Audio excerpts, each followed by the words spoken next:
You do not fear death. You think this makes you strong. It makes you weak. Why? How can you move faster than possible, fight longer than possible, without the most powerful impulse of this period? The fear of death. I do fear death. I fear dying in here, while my city burns. There's no one there to save it. Then make the climb.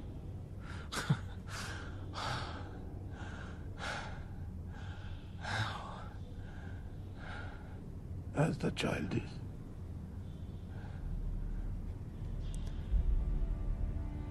Without the rope. Holy Halloween! Atomic batteries to power. Turbines to speed. Roger, ready to move out. You ever dance with the devil in the pale moonlight? This town needs an enema. Riddle me this, riddle me that. Who's afraid of the big black When Gotham is ashes, you have my permission to die. Gotham! This is your liberation. My mother warned me about getting into cars with strange men. This isn't a car. 20 years in Gotham. How many good guys are left? How many stayed that way? He has the power to wipe out the entire human race. Tell me, do you bleed? You will. I want you to tell all your friends about me. What are you? He's a silent guardian, a watchful protector. The Dark Knight. I'm Batman. Let the games begin. Welcome to the Batman on Film podcast. Here is your host, Bill Jet Ramey, co-host Rick Shue, and the BOF Roundtablers, Justin Kowaski and Ryan Haas. Hey now, welcome to Volume 2, Episode 86.5 of the Batman on Film podcast. BOF is a sponsor as well as a proud member of the Batman Podcast Network. In addition to the BOF podcast, you can find other shows, such as the Suicide Squadcast, where Tim and Scott discuss the films of the DC Extended Universe, as well as DC's TV and animated universes. The podcast also touches on DC comic book and video game news. There's two reasons I like this show. One, because they talk about the DC stuff with very level heads, and two, because they stroked my ego once and mentioned me on one of their shows. So, you can check out the Suicide Squadcast and all of the other fine shows at BatmanPodcastNetwork.com. I am your not Bill Ramey sounding co-host for today, Ryan Haas. Bill and, what's his name? Ricky Joe Shue from Mesquite, Texas is, on assignment today. But, here with me in our virtual studio is none other than my co-host, Justin Kowalski, coming from sunny Riverside, California. Hot and miserable. Humid. Yeah, hot and miserable. Yeah. And as always, Batman on Film, authoritative, definitive. The dadgum original. I can't say dadgum. Can't do it. Yeah, well, I mean, I'm from East Tennessee originally, so we have things like dadgum and gosh darn and the gosh darn original. It's, yeah. I've got another real good one that I learned from my dad, but I'll have to bring that up at the right time, I think. We'll save it for episode 92. Okay. I'll make a note. Mental note. Episode 92. But this is episode 86.5, and the 0.5, as you might tell, is because it's related to episode 86, which was our big giant year in the making Dark Knight Rises episode, and we didn't really want to take up a full episode number because we won't have enough row to get up to 89 if we do that. So I'll let Justin take the floor. Yeah, so this episode really isn't it. I feel like we just kind of ran out of track on the last one. At the end of the show, there was kind of, we can't like talk for 4 hours on a show with everybody. It would have been a big, long, drawn out, people exhausting. are tired, exhaustive. Yeah. So, after the show was over, I think Ryan even suggested, let's do another one. And I'm down, and Bill was like, go for it, guys. Because I think out of all of us, I was the one with the most issues, and I felt like I wasn't able to cover some of them. And it wasn't in a way to, okay, well, I'm just going to talk about them without everybody on the show, and I can defend myself. Not at all. It was more of a, hey, I have some ideas. Rick was going to be busy doing, living the hardcore life of Billy Joel. And, Bill's like, go for it, guys. And so it was kind of cool to, hey, so me and Ryan are going to hash this out like he said, mano y mano, the big Dugaroo. Big Dugaroo, yeah. The big Dugaroo. And so the funny part is, I love arguing with Ryan, especially because I know that A, it's not going to be personal, and B, it's just kind of fun to poke each other. So yeah, there's going to be a lot of poking here, and it'll be all good fun. And in the end, let's just preface it with, we love Batman, and we love Batman. Yes. And yes, that's why it's fun to do this. Yeah, it's like Dark Knight Rises acupuncture, and I do not expect in the least for either of us to change either of our minds on our points by the time this is over, but it is going to be fun. I've got some good points to talk about. I'm trying to really make my case for some stuff because, I had some points on the last episode too, where I just devolved into cursing fits because people were saying my opinion's wrong and stupid. And I was trying to say what it was, but we ran out of time. So, and we've got a lot of really good questions from the listeners too. So yeah, the questions are probably my favorite part. Yeah. So cool. So, okay, well, let's just jump right into the hole that is Christopher Nolan's third and final Batman film, The Dark Knight Rises. Yeah, okay, so I guess just jumping in, I'm looking at my notes, some of the things that bugged me, and I think I touched a little bit on this on the show, but I think FJ was like, you're right, and then kind of went on to his deal. But I feel that at the end of The Dark Knight, the whole premise of that movie was setting up The Dark Knight, the fall of the White Knight, and getting into the ending. It was like he had a purpose to take all of what was wrong in the city at the end of the movie. And I feel like him and Gordon had this deal that we'll put all the bad things that happened, we're going to put that on you. And then I'm going to hunt you. I am going to, publicly make it feel as if you're responsible for these things. And so that being said, I had this understanding that, man, the next time we see a movie, if they make a movie, because, there was a lot of is no one going to make another one, whatever. We were going to experience the city, police against Batman, this type of a story. The retirement thing that kind of came out of nowhere for me. I'm like, why did he retire? Because he never said he was going to retire. He just said, you'll hunt me, you'll sick the dogs on me, you'll do all these things. And so to me, it almost felt like Nolan didn't understand the movie he previously made.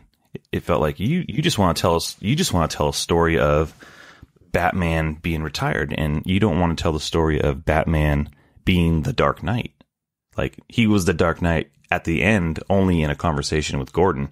He was really never the Dark Knight for the city of Gotham. And I think I wanted to see, again, most of the problems I have with this movie are my own expectations, not because the story is bad. Now, there's a lot of plot holes and weird ideas that we'll talk about, but overall, I mean, I get everyone who loves it. This is what the story means, and in debating these things, I don't take it so serious. So that's why I get a little I play the part of it's a terrible movie. It's not a terrible movie. Okay, it's not a terrible film. You can quote me, but a with 6 that. out of 10, Justin, is a 60%. Yeah, I mean that's like an F minus. Yeah, but it's the same thing with Go to Dunkirk. That's a good movie. I didn't enjoy it, and so my ratings. What's your letter grade for Dunkirk? No, for Rises. For Rises, it's probably a B minus. Okay, so it's the same as BVS, or I think I give BVS more of a B now. I think the more I watch it, the more I enjoy it. Sigh. Yeah, but that's a whole other episode.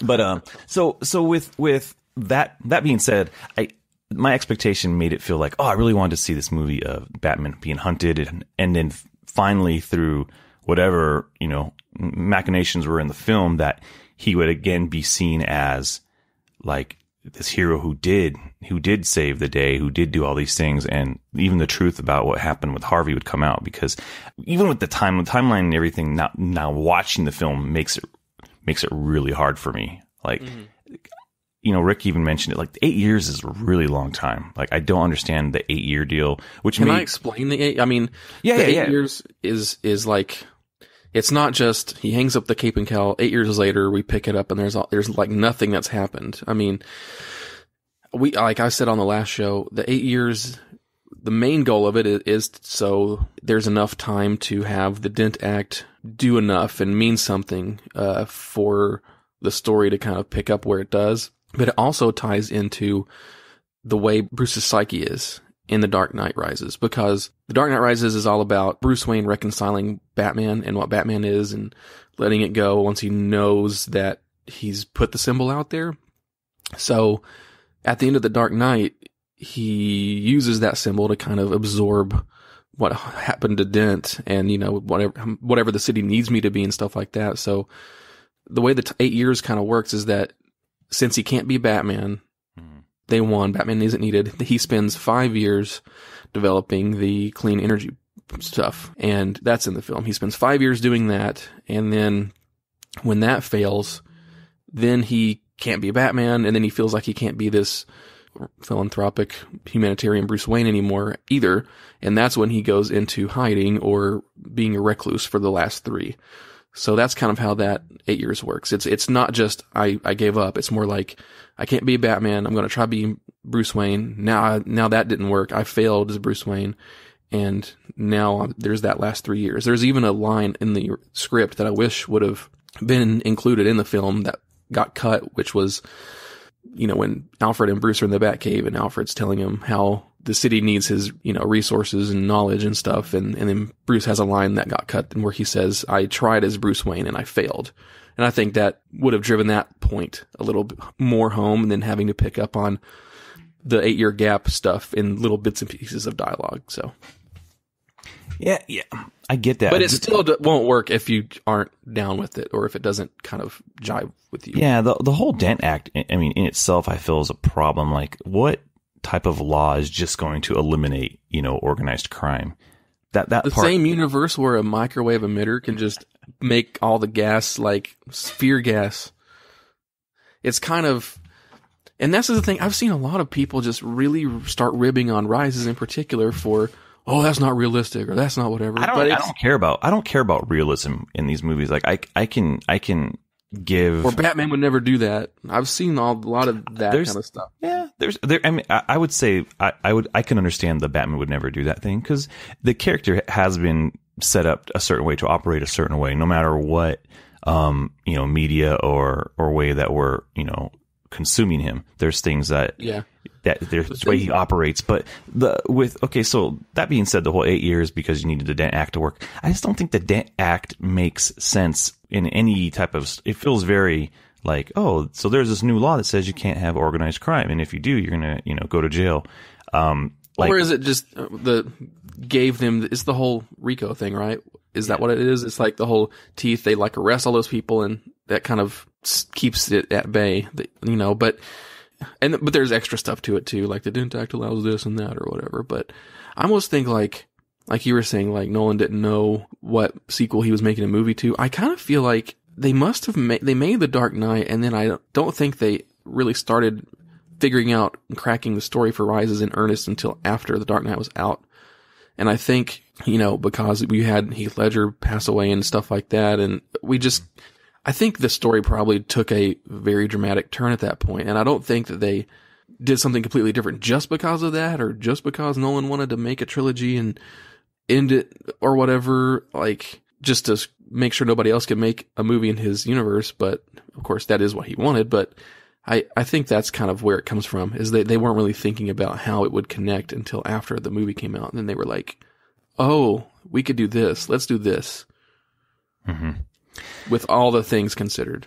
Yeah. I think I understand what you're saying. I think when I think about the movie and like, man, the Dent Act just, I don't know. It's a sore spot in the plot issue for me. Like when I start thinking about the issues of the movie and the plot and everything, I'm like, man, it just seems really contrived. And we can go on and on and on about the Dent Act, and I don't want to give it too much time, but I think it was kind of a failed reason in the movie for Batman to be like, oh, I don't need to go out anymore. The Dent Act stopped all the crime. Like it just doesn't make any sense for me. Like I feel like they could have came up with a better reason. If Batman didn't need to be operating, the Dent Act couldn't have just been, I would have just given like, man, my body's broken and beat. I can't. And I think that's part of it. I mean, that's part of it. But then with him healing up pretty quick, that defeats the whole like, oh, I was sore and I couldn't move around. Like, yeah, but there's two parts of that. It's physical and mental.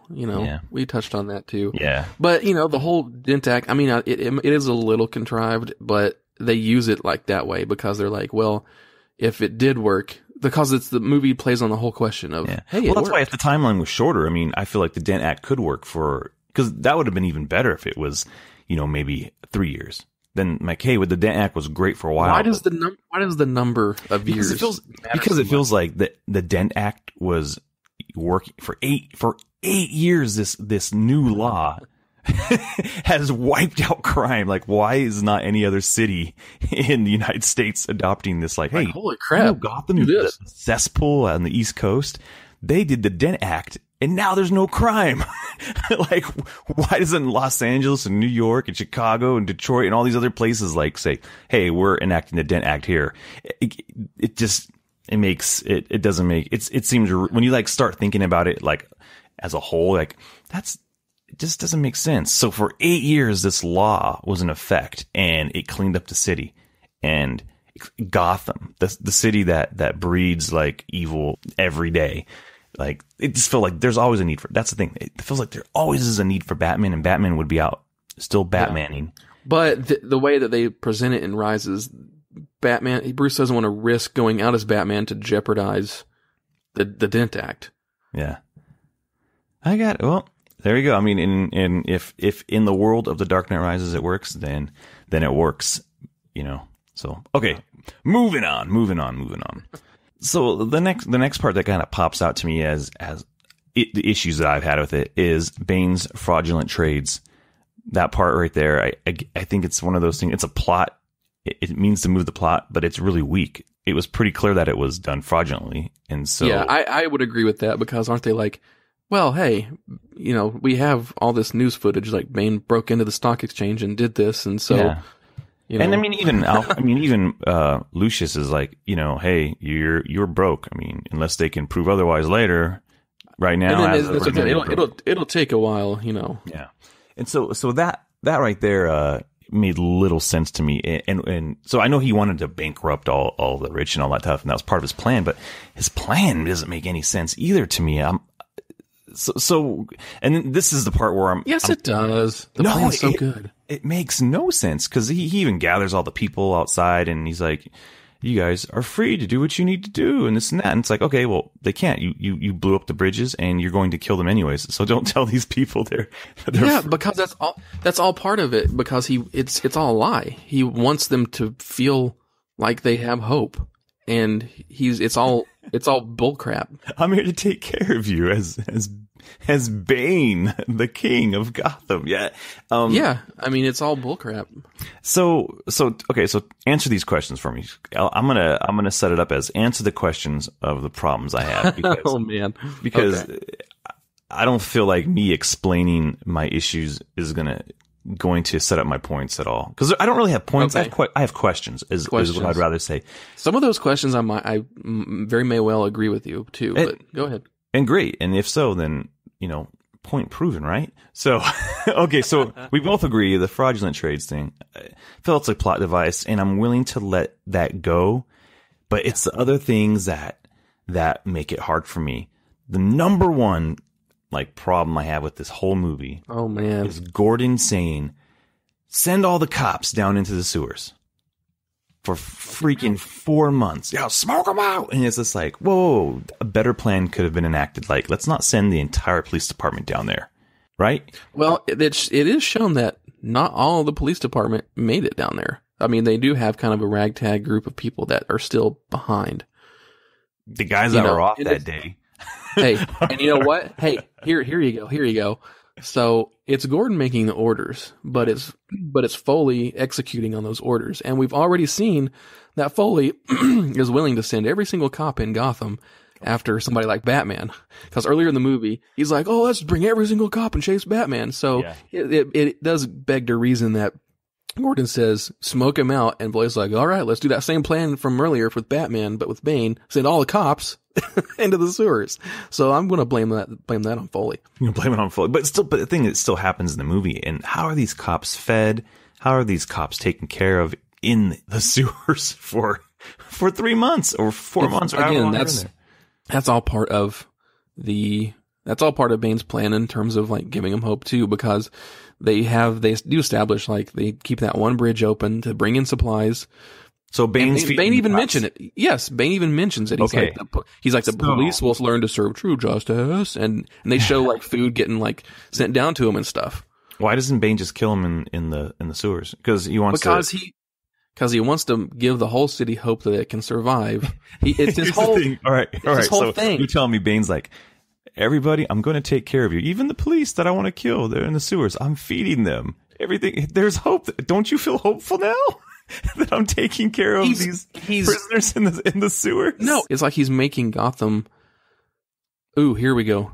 Ooh, yeah, here we go. Okay, it's like he's turning Gotham into another physical manifestation of the pit prison, because the pit is like designed to give you hope. You know, you see the light up there, and you're supposed to think that you can get out, but you can't. So it breaks you down even further. So I think that's kind of the same approach in Gotham, is like he wants to give the people hope that they can get through it and make it through. But he knows that in his mind, there's no way that Batman's going to come back. There's no way that the bomb's not going to go off. He thinks the plan's going to succeed. So in a way that he's giving them like false hope, knowing full well that the bomb's going to go off and that's what's going to happen. Okay, so let me ask you a question. What's the name of the city you live in? Durham. You live in Durham. All right, so Bane rolls up to Durham, gets all the police. They're in the sewers in Durham, and he's talking to everybody. And he's like, hey, I'm going to give you guys hope. Are you going to feel hopeful with the police in the ground, all the ways in and out of the city blown up? He's bringing food. You're like, wait, what type of hope are you trying to bring to me? This isn't the Barack Obama type of hope. No, of course it's not. This is his twisted, like his version of he's a terrorist. He's trying to take over the city, and he's telling people, hey, I'm taking care of you. Everything's fine. But you've trapped our police department. And you've blown up all accesses in and out of the city. What type of hope is he trying to give them? Even if it's a twisted kind of like, hey, I'm exposing the government of your city and the lies that they have told you. I don't see it. I feel like as a person who would be living there, I'd feel terrified. Yeah. And a lot of people are, and it kind of shows that. Yeah. Cause you really don't see anybody, any citizens in the movie. Yeah, that was one of Batman's criticisms, and that could have been okay. Yeah, and I see both sides of that part. That part of it, I'm like, people might just be scared. I ain't going out there. If I go out there, I'm going to get shot or probably thrown in the sewer. But if I go in the sewer, people will probably feed me. So, No, they're probably feeding people around the city too. I mean, it would have been helpful maybe to show some of that, like, hey, because then you might even get an idea of, okay, so he is taking care of the people. Still don't understand what his end goal is still to blow the city up. So like it doesn't why not just blow it up on day one? Why because it's more about, because it's very personal for him and Talia. They want to make Bruce feel that much more broken for that long. They want him to see this. They want him to break him down, give him hope. That's the part that doesn't make sense. It's more of like, hey, it doesn't make sense. We're just gonna. Bane's entire plot, like in the comics too, is like break Batman down as much as you can, and then when he's at his lowest point, break him, and that is like a physical and emotional manifestation of that. Yeah, but here's the thing: he did break him, and he was gone. So what was he going to do for he didn't expect for Bruce to even come back. He broke him, and so after breaking him, why didn't he just like take care of the city? And like he didn't expect him to do anything but watch it from cable TV in his little hole. That's true, but he wanted him to do that. He wanted him to sit there for 5 months and be like, I totally, utterly failed, and then see the city blow up, and then he can die. That's what it is. It's like the slow knife, bro. You know? Slow knife. Okay. All right. It's not like, it is very nuanced, and it's a slow plan, but that's by design. It's by design. This seems like a lot of work to blow up a city. It is a lot of work. If I was on Bane's team, I would be like, man, the reason can we speed this up, man? I'm sick of driving this truck around. The reason it's so convoluted is because it is so personal, and they want to do it in a certain way to get to Batman. I don't buy that, but okay. Moving on.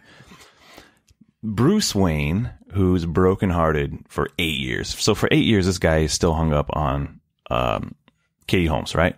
It's not Maggie Gyllenhaal. He's hung up on the Katie Holmes version. She was so beautiful and sweet, and she made him feel like there was a future in Gotham for him. And so he's hung up on her and brokenhearted, right? So then out of nowhere, he hooks up with Miranda Tate. He's like, hey, come back to my candlelit Bruce Wayne manor, and let's handle some business. To be fair, Bruce does business with more than one woman in this movie. You got Selena Kyle too. Well, exactly. So this guy now, and I get that. Maybe he's like, hey, I'm back in the game. I got a leg brace on. Let's go out. You know. So well, I that whole part is, I feel more as a testament to Talia herself. That's part of her plan. She weakens him. She manipulates him. Like, she manipulates everybody the whole time, including Batman. Wasn't Catwoman there to distract him? Her plan was to like kind of turn him over the Bane. Like, she didn't. Talia didn't need to weaken him. Like, he was. But she did, and that's part of it. I don't know. That's the thing. It felt convenient. It might have been a failsafe too. Like, because the whole Catwoman, like, working for Bane stuff, some of the parts of that, I'm like, how much did she say she was going to do? Or are Bane's people like, well, Catwoman might not do what we asked her to do, so she didn't know get some plans. Batman was Bruce Wayne either. Exactly. She was kind of like, okay, I'll turn Batman over to you. Give me my thing. But then once she heard Mr. Wayne, she was like, oh crap. Yeah. So, okay. So I just had an issue with Bruce's like just willingness to like, he plays the part of the playboy, but he's not really the playboy. Yeah. So you know what? That's like part of the thing too, is like in this movie, he kind of is, he's really good at playing the part of the playboy in that public Bruce Wayne persona in Batman Begins and The Dark Knight, but in The Dark Knight Rises, he hasn't been that guy for like 3 years minimum. So he kind of, when he gets back in the swing of things, he gets in there slowly and he makes mistakes. Mm-hmm. Yeah. Some of the decisions that Bruce made in this movie, and again, this goes back to my expectation of, I really wanted a fully formed Bruce Wayne Batman. And I don't think we ever got that Batman in this trilogy. We got the novice. We got the Batman who like at the end of the Dark Knight, he kind of learned, because the mob, or this one man or the entire mob, he's like, he's a different Batman at the end of the Dark Knight for sure. Yeah. So I think the one at the one at the end of the Dark Knight is who I wanted to see. I wanted to see a movie with the character. And so in this movie, it's like he kind of goes back to the Batman Begins like style Batman who's not really thinking about who he's going up against. And so I just felt like I think that's part of it. That's part of the storytelling too, that it's very deliberate as a connection back to Batman Begins. But I get your point of, so I don't feel like I really wish we could see I know. I kind of agree with that, but I am willing to go with that based on, on this story, making it a complete story. Yeah. But it feels, because it's more about like, well, what if Batman was real? This is how it could happen, like in this kind of heightened reality. But I don't think I'm okay with that. But I don't think that was Nolan's like preface of, we're going to make a, what if Batman was real? I think he wanted to tell a Batman story. I think The Dark Knight Rises is the results of him wanting to wrap up a story and make it so that Warner Brothers can't go in there and I feel like Warner Brothers respects him, but I think in his head, I'm going to make it so that no one can unravel what I have created. And I think that's where The Dark Knight Rises comes from. That's my opinion, not based off anything. I could be totally wrong. I mean, this could be the movie he wanted to write, and I still think that he could have made whatever movie he would have made, and Warner Brothers still wouldn't have messed with it. Yeah, I believe so too. Unless they wanted to not be in the Chris Nolan business, you know? Yeah, exactly. Yeah. I agree with that. So there are some questions I have, and I don't have too much more, and we'll get into some of the listener questions, which will bring out more of the conversation. There's some stuff I have issues with Bane finding out Batman's applied sciences area, all that stuff, and then Bruce when he's in the tunnels. Why is it a stretch for him to find it? How did that work? How did he find that out? Talia. But when did Talia find out? She's been at Wayne Enterprises for like but how did years. she? Yeah, for 8 years. I know. How did she find out Bruce was Batman? When did Ra's al Ghul tell her? Sometime in between, during Batman Begins. I mean, that's pretty. I mean, it had to have been then. Maybe afterwards. This is a question I just not have. after. I mean, it couldn't be after Batman Begins because there is no Ra's al Ghul after Batman Begins. But isn't Ra's al Ghul immortal? In certain ways. Yeah, in certain ways. Oh man, I wish he survived that train thing somehow. Yeah. All right. No, so, I mean it's like but that's the thing. maybe she was. Wouldn't that have been awesome? Like if they would have shown some backstory like that. Because I would have loved to have seen more Talia Bane backstory with Ra's al Ghul. Yeah, that again. See, that kind of stuff would have been badass. Because like you could have had, and that's part of it. I mean, the movie is so laser focused on the story it's telling, where stuff like that we just talked about, there's no time for it, which is unfortunate. Because I would have loved to have seen like Ra's thinks he's about to conquer Gotham or something, and then he goes and finds Talia and Bane. He's like, or Talia at least, and he's like, we're about to embark on what we always talked about, and you should join me. But she's excommunicated, or she's not with him, and she doesn't want to go, or something. But then he tells her about Batman or something like that beforehand. But that would have been awesome. Yeah, I just don't understand. Like, so Bruce, kills Ra's, and then a few months later in this story. Maybe it's 2 years after, the end of Begins. Then Talia comes in. She's, I'm going to Miranda take this whole situation and I'm going to stick with this guy for 8 years. That's the thing. Like this plan, dude. It's a slow knife, dude. That's a long time for revenge, man. I have other things to do. Is mortal, and he does long plans. I have other things. Plague ships with the trade rats. That was a long time ago, bro. Oh man. All right. Fair enough. All right. So, all of my issues are not issues. They're just part of Ra's slow, long, twisting knife. And so, there we go. Okay. So, we'll move into my other issue with this movie, and you know where I'm going to go. I'm going to go with John Blake. Oh, so this is where you're prepared. This is where that's true. You're studying. You've been doing push-ups. You've been in. It's true. The pit. Actually, I didn't try. I'm just going to give you a look, and you're going to know what I feel about it. You're like, I know what he feels like. So here's the thing. Let me pull the mask down a little bit. I don't hate the character of John Blake. I actually like him. I like his interactions with Gordon. Dude, my favorite stuff is him playing foil to Matthew Modine's character, Foley. Foil to Foley. Now, first of all, there's a few of my favorite throwaway lines in the movie. I don't know if you have any. I mean, one of them is definitely Daggett being like, "Can we get girls in here?" But the other one, the other one is I love Daggett. Daggett needs his own TV show. Forget Gotham. Frickin' director critic, but like frickin' Daggett's the name. Yeah. But one of the other fun throwaway lines is towards the end where Foley's not present at their little ragtag group of cops, and Gordon's like, "Foley, where's Foley? Damn it!" I love that. My favorite is where he's all, then he's as dumb as he dresses. Yeah, and then the score blares behind him and stuff. I love that moment. I think that's awesome. He's such a blowhard, like, jerk. You're just like, who is this? I wish that Foley was in all the other Batman movies, just so like it can build up to him be like, he's finally in control. He finally has the keys to the kingdom, and he just biffs it and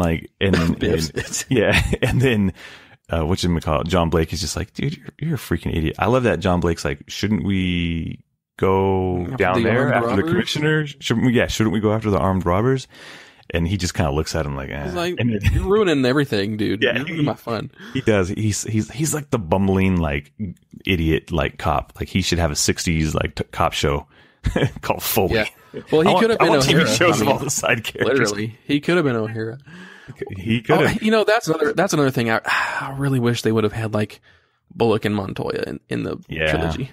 No, well, but I like Bill's, we got Martinez and what's his face? Was it? Yeah, that's true. And Wirtz. Yeah. Wirtz. Yeah, he is. I like Bill's explanation of the meaning of Foley's character, about how he's like Jim Gordon if he wouldn't have had to carry the weight of the lie. Yeah. Yeah. I totally agree with that. I like the character. I know FJ didn't like the character. I like the character. I like that it was Matthew Modine, because I think I said it on the last episode. Nolan always brings in some like actor who maybe hasn't had the spotlight in a while. You know, like Anthony Michael Hall. He brought him in. I mean, he does stuff, but it's not like he's lighting the world on fire with, you know, Breakfast Club and Weird Science and stuff anymore. It's like, I wonder if these are like favorite characters of his, because Modine, I mean, he's a good actor. He's done a lot of like, you know, big roles in his career. And so it was cool to see like that. I was like, man, if I was a director, I'm going to bring back some people that I used to like, you know what I'm saying? So yeah. Anyways, yeah, you were talking. I interrupted you from saying about how much you did. Oh yeah, like so John Blake. John Blake. So I don't just like John Blake. What I do, the whole thing that bugged me at the end was the calling him Robin, which I don't think, and that's the part I didn't like. I didn't like the part where, because it was the only part you didn't like. That kind of like, I had no problem with him the whole time I'm watching the movie. I'm like, this guy's basically Robin. He's Batman's Robin in this movie. Yeah. Like that's what they're trying to set up. I did have some issues with them just with Bruce, like, hey, you gotta wear a mask, and then take this bomb and throw it. Like there was no real training, like, or conversations had. I wish there was like, you know what? Yeah. I'm gonna blow your mind here with this one. Okay, so I'm ready to have my mind blown. To everybody who says, why didn't John Blake have training? And we need to see the training. You know what I have to say to that? The training is nothing. The will is everything. How about that? No, because Bruce Wayne had to travel the world for like 8 years. That doesn't matter. He trained, dude. He trained in all the. That is training. He was a ninja master. The will is everything. The will is everything. And he sees that will in John Blake. Damn it. Okay, fine. I'll take 15% of that. Will is 15% of everything. Yes. And I'm not ignorant enough to say that there's no training. I mean, he could have gave him a training manual and some connections across the world where he could go off and train. Yeah. Like, hey, and we can get into this in some of our listener questions too. Yeah. So, but the end, calling him Robin, that wink, it was just a groan. Like my theater groaned. During that whole, you can feel a disappointment in my theater.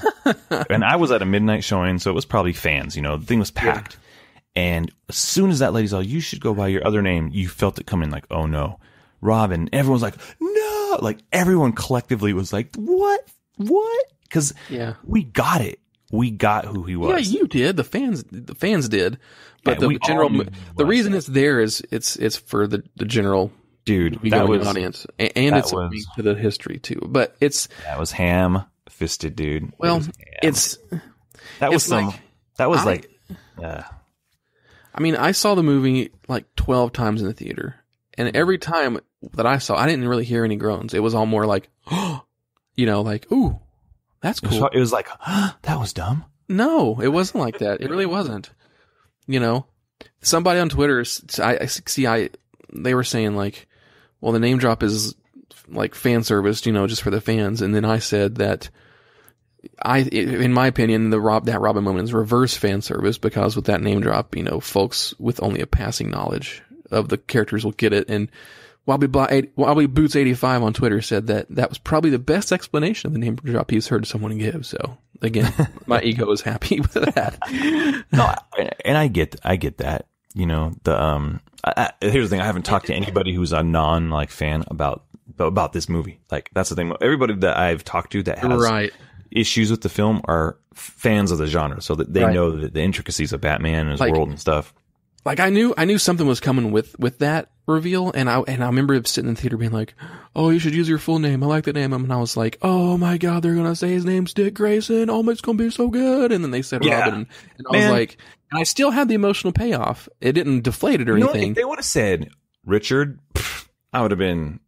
I think I would have liked it. But who would have? Yeah, but who would have watched that and been like? They would have been like, "Huh? What? Huh?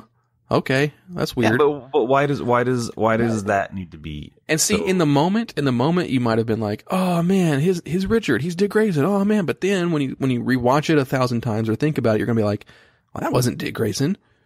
You know what I mean? Like, you didn't have it. Yeah, and I think that would have been a bigger issue. Naming him Robin shows that he's more of a cipher for that character in the legacy and blah blah blah than naming him any one Robin would be. So that's why it works for me. I don't know, man. She might as well just throw him a yellow cape at the end. Well, take this. You should use this cape. I like this cape.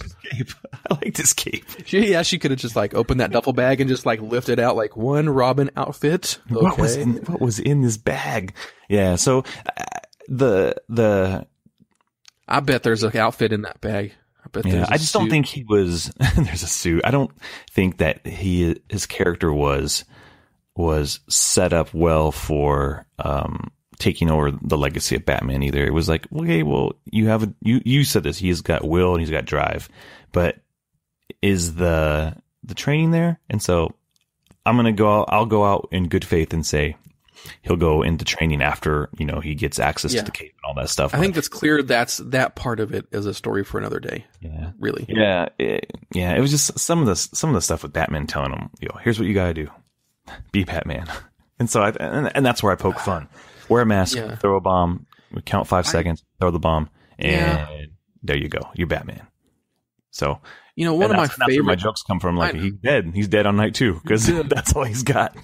Yeah, because Batman just saved his butt, from getting, But one of my favorite scenes in the whole movie is where Blake picks Bruce up and Bruce is talking to him about Batman as a symbol and Batman could be anybody. Like, that stuff is so powerful to me. Mm-hmm. Yeah, no, it's a good scene. So let's go back to the previous scene. I don't buy him seeing that he's Bruce Wayne. The Orphan Vision. Okay. Orphan Vision, man. That doesn't make, I don't buy that. I don't buy that one bit. How is that possible? You tell me. So this is where I want you to explain to me. I will tell you. I want you to reveal all of the reveals. I want you to paint the picture that I'm not seeing. That is brilliant because this dude, John Blake, is a dangerous character in the DC universe because he's going to be walking around. He's going to walk into the Daily Planet and be like, Clark Kent is Superman. He's going to walk in to, Green Arrow Industries or Queen Consolidated or wherever the heck. And he's like, you're the Green Arrow. He's going to walk around everywhere. Oh, no. pulling out like secret identities. He could see Talia be like, oh, you're Talia. Oh my gosh. They need to add him to Rebirth.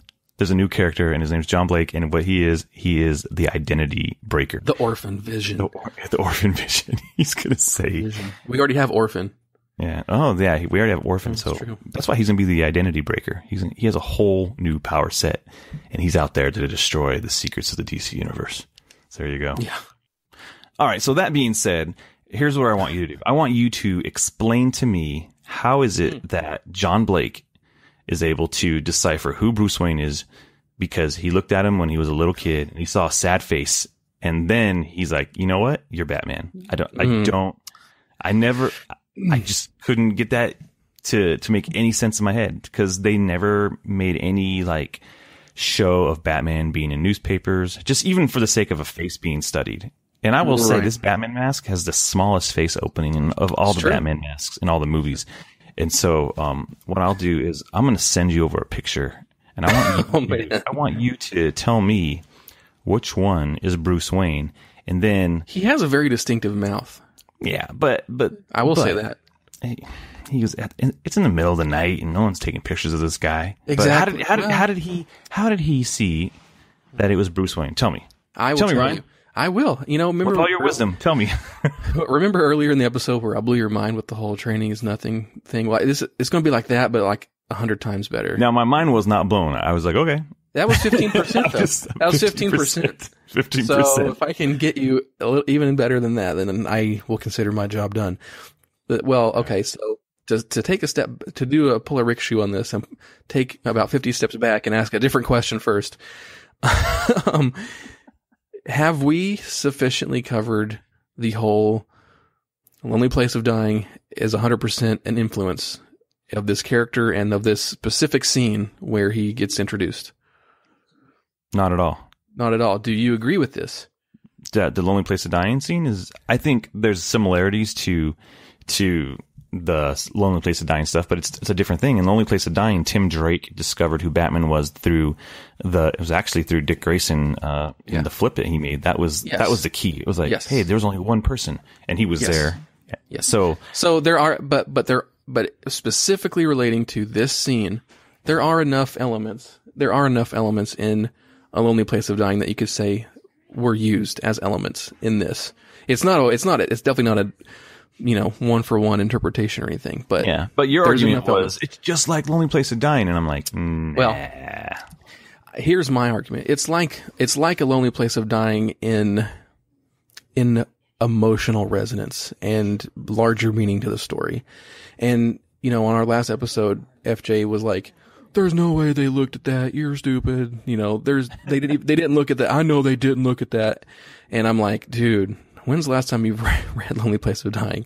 I mean, okay. So here's my spiel for that, because we got to solve. Get my picture. Did I get your picture? Let's see here. I have a picture. The bottom left one looks like Henry Cavill. Super. Might be.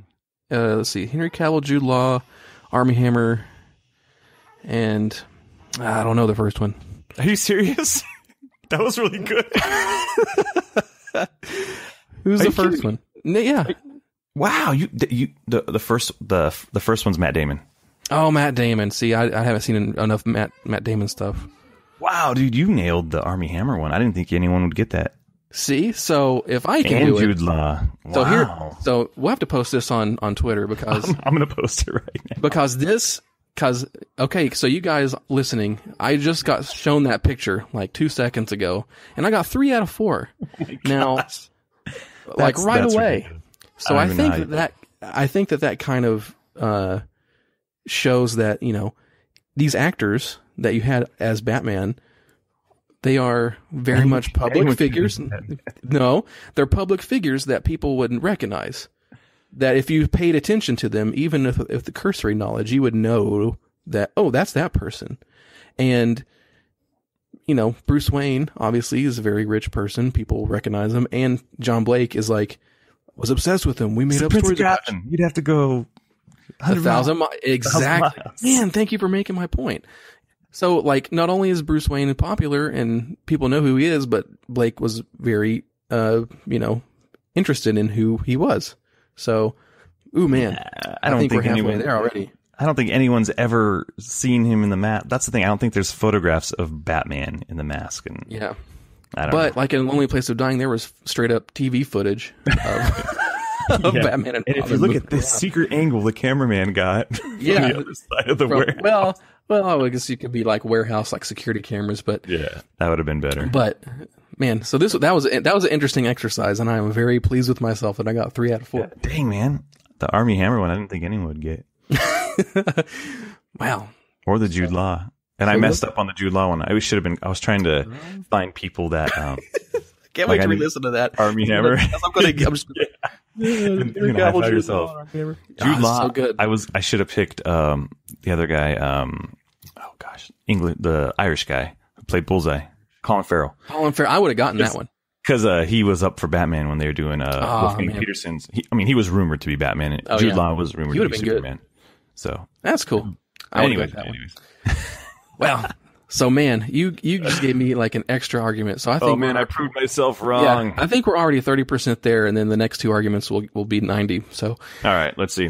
So to kind of wrap up and solidify this whole Lonely Place of Dying stuff, it's really, in my opinion, that anybody who says the Blake introduction scene itself is not a Tim Drake Lonely Place of Dying is 110% just flat wrong, because they are. I mean, in A Lonely Place of Dying, go with me here, Tim Drake, a brand new character, a complete stranger, shows up at Wayne Manor to seek out Dick Grayson to get Robin to return, because Batman needs a Robin, because Tim recognizes the power of that symbol. He still believes in Robin, even if Dick doesn't. All right? So in The Dark Knight Rises, John Blake, brand new character, complete stranger, shows up at Wayne Manor to seek out Bruce Wayne to get Batman to return, because Gordon in Gotham needs the Batman. Because Blake recognizes the power of that symbol. He still believes in the Batman, even if Bruce doesn't. Yeah. No, I that doesn't prove how he figured out who he was. No, I agree. I agree with the doesn't. symbol and all that stuff, but it doesn't. It doesn't. It still shows. I'm trying to show that there is a connection, like a very, very strong connection to the emotional resonance of what that scene in both the book and the movie is supposed to be about. So, art and dialogue wise, Rises is inspired by that same scene in Lonely Place of Dying. And you can look on my Twitter, like I post it like every day. It's stupid, but it's just a simple scene. It's a simple scene where, Tim just sits in a chair in Wayne Manor and goes all the way from point A to point B to explain who he is, what his connection to Dick Grayson and Bruce Wayne is, and why Robin is needed. Ryan has a tattoo on his back of all the Lonely Place of Dying covers. The George Perez art. It's beautiful. Yeah. And all these bullet points too. And in Rises, something structurally similar happens where Blake just sits on a couch in Wayne Manor and goes all the way to point A to point B, to explain who he is, what his connection to Bruce is, and why Batman is needed. And, the introductory... All of that is valid. Yes. All of it's valid. Okay. So... But it does not explain how Don Blake figured out who... Okay. I'm getting to that. Get to that part, because that's where I disagree with you. I know. I agree with all the I gotta points wrap. and the I gotta wrap up. symbols. Lonely Place of Dying. Yeah. So, but the dialogue too. The dialogue in Lonely Place of Dying is, "My name is Tim Drake, and though you won't remember it, we've met before." In the same scene in Rises, Blake's dialogue is, Gordon. He talks about Gordon. He doesn't know or care who you are, but we've met before. It's like the same line. But anecdotally, to wrap up that part, one of the main story threads in A Lonely Place of Dying deals with exploring Batman and Robin as symbols and what that means. A particularly important piece of dialogue in that story deals with Bruce stating, he says, "I created Batman to project an image. It succeeded. To be effective, the symbol has to be greater than the reality." And really, that's a huge part of what The Dark Knight Rises is all about. So, A Lonely Place of Dying is a crucial piece of inspirational reference material for The Dark Knight Rises, right alongside Dark Knight Returns, Nightfall, and No Man's Land. So, there's my spiel on that. But for the next part, and this is the hard part, explaining and justifying Orphan Vision, basically. Yes. So thank you for acknowledging Orphan Vision is the thing. Yeah, I mean, I love it. It's part of the fun, and that's fun in quotation marks because it's kind of a nightmare. So dude, that T-shirt is coming from. Oh man, I was about to say, please make it Orphan Vision shirt. Oh, that would be so good. I can't wait for that. So, and at the end of this, I know that people are going to be like, well, okay, whatever, but I still don't agree with it. Just like the whole training argument, but maybe probably even worse. So here, my whole thing with this Orphan Vision and Blake Knows stuff is that what Batman Begins and The Dark Knight makes implicit, The Dark Knight Rises makes explicit. And they do that in a lot of different facets of Batman and stuff, as shown in the first two films. Because the third one kind of exposes everything and closes the book. It ends things. So looking at all three films, I kind of really feel like the John Blake reveal was something that kind of had been subtly built up over the previous two films to prepare you for it, with little nuggets that kind of, not that they knew that John Blake was going to be a thing or whatever, but there are things in those previous two movies that explain and connect to what happens with John Blake, just in the same way as you see things in their two films about Batman being a symbol and his mission is to get rid of organized crime and, you know, stuff like that. Things that people have issues with in Rises. You know, there are things in the other two movies about that. And the same thing is true for John Blake. So going back in the other two films, in Batman Begins, it is established that it's not really a stretch for people to figure out that Bruce Wayne and Batman are the same people, unless Bruce changes his behavior so people don't ask what he does with his time and his money, as Alfred discusses with him. He has to make a facade good enough to fool people. And that's kind of very, like, clear. And he goes through that movie kind of doing that. So in The Dark Knight, we see how easy it is for somebody to break through that with the right information. Reese figures it out pretty quickly after figuring out Batman's tech is Wayne Industries prototypes. Reese was the Riddler. Yes, Mr. Reese. Mr. Reese. Yeah. That isn't that far-fetched when you think about, I mean, the name, but it's not the Riddler. Yeah, I know. But, that Reese, I mean, that was somebody figuring out what Bruce Wayne does with his money. That's that part of it, you know, and. Well, but he had access to He had access to stuff. That's true. But it is showing you. That was Lucius. Come on, man. You know, it's like Nolan loves magic tricks, right? And he loves doing stuff in three parts. You know, you have your setup in Batman Begins about this facade, what Bruce Wayne does with his time and his money. In The Dark Knight, they kind of show you part of that, like one argument of that. You know, he figures out what he does with his money. You know, he's Batman, right? But with those two pieces in mind, it's not really a stretch to have Blake figure out that Bruce is Batman, even in the way he does, in my opinion. Because from a storytelling perspective, the manner in which he figures this out is the opposite, the antithesis of what Reese does. Because Reese breaks through the physical and monetary barrier of linking Batman's tech to Bruce Wayne, but John Blake breaks through the emotional barrier that links Bruce to Batman. You know, like I said in Begins, it's established that Bruce needed to create this public Bruce Wayne persona so people wouldn't find out that he's Batman. And that is the thing that Blake sees right through. Because when Blake says, right when I saw you, I knew who you really were, that is what he's talking about. So watch those two scenes some back to back sometime. You know, the scene in Batman Begins and then the reveal in Rises. And you'll see, you know, they do kind of play off each other pretty well, I think. I mean, Batman Begins has Bruce crafting these pieces to create the Batman legend. And in Rises, you see those pieces broken down and tested. So by the end, they're stronger, you know, ready to be that everlasting symbol that Bruce Wayne always intended Batman to be. So that is my argument. Yeah, I don't see how he still recognized him as a kid. That face, the sad face. It's not the sad face. It's like, you see it in Begins. He's like, they say, Alfred is like, if you don't act this way, if you don't do something to throw people off, people are going to figure this out. And the thing that Bruce makes to throw people off, the thing that Bruce makes to throw people off is what Blake sees through. Mm-hmm. And that's kind of where that payoff comes from. And so, you know, I like it anyway, but having enough seeds in the other films about like how that dichotomy is set up and kind of works within the confines of the films, that's why it works for me. Yeah, I mean, I understand where you're coming from, but it does not work for me. Not one bit. And it still might not work. He needed to have, there should have been some kind of, if he's, especially as, you know what, it would have been great because Gordon, you know, gives him the title of detective, right? Yeah. Yeah.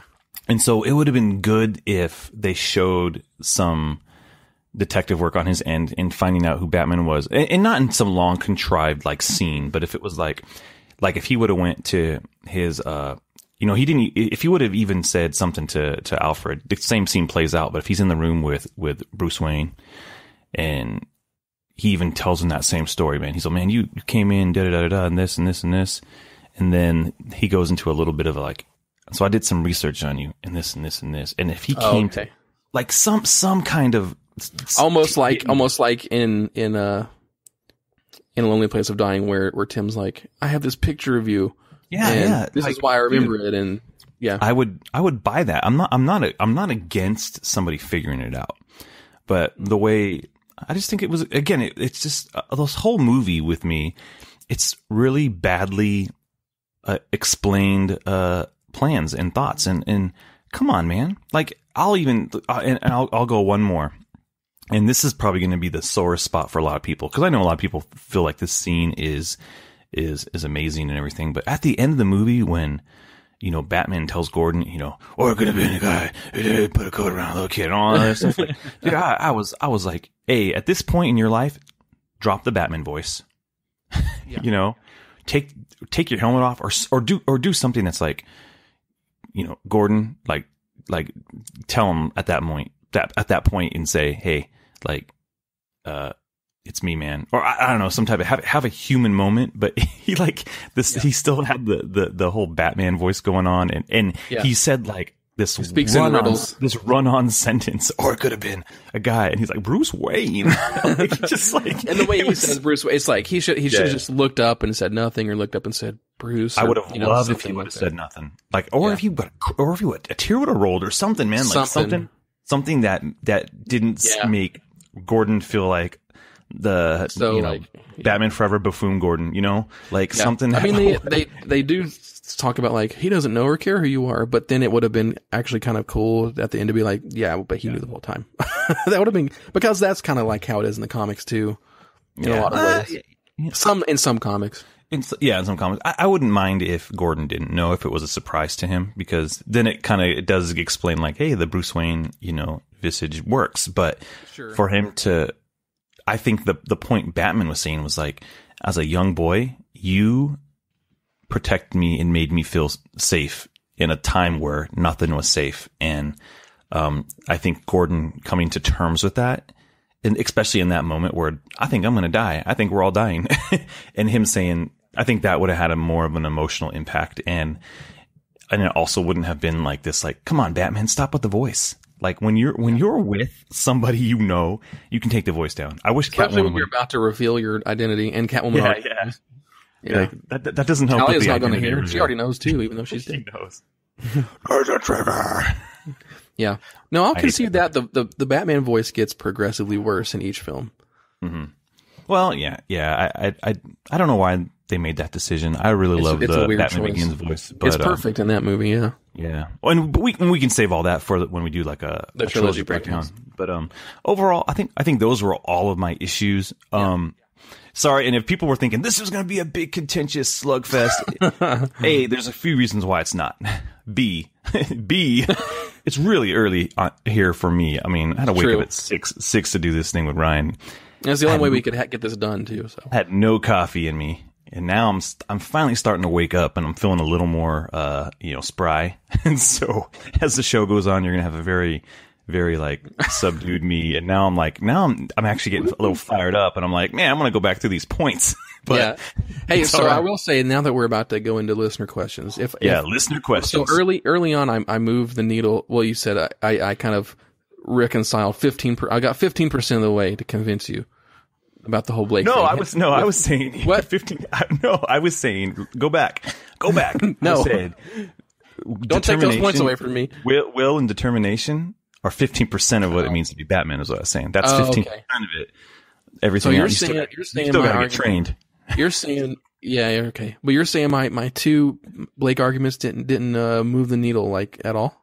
No, not at all. Because I said that at the beginning that it wouldn't. Yeah, but I'm disappointed though.